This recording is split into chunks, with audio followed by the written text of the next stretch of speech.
Детский қазір флометрия жүргіземін. Флометрия тыныш шығарудың жылдамдығын анықтау үшін қолданылады. Флометрдің стрелкасын нөлге қоямыз.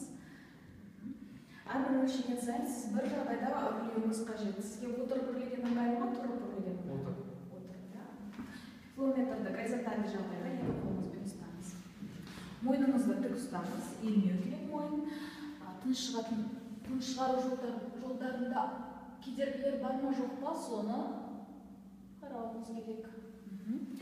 Енді мұрныңызбен терең тыныс алыңыз. Мұншықтықты ерніңізбен тығыз басыңыз, тіліңізбен жауып қоймаңыз. Енді максималды күшпен үрлеңіз. Жазып аламыз. 510. 510.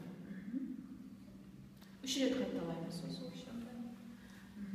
Тұра тұрыңыз. Мұрныңызбен алдымен мұрныңызбен аламыз. Мұрныңызбен тыныс алыңыз терең. Енді үрлеміз.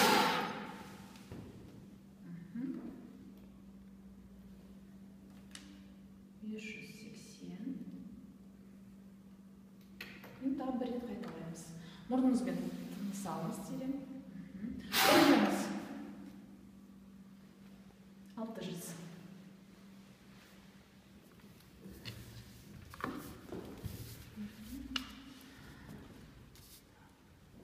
Өлшемді 3 рет қайталаймыз. Әр өлшемнің көрсеткішін жазып аламыз.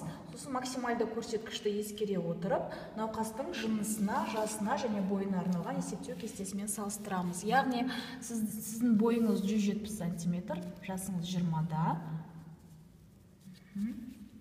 508. Қалыпты жағдайда тыныс шығарудың жылдамдығы сіздің бойыңыз бен жасыңызға сәйкес 500 литр минуттан кем болмауы керек. Сізде қалыпты 600 литр минутына.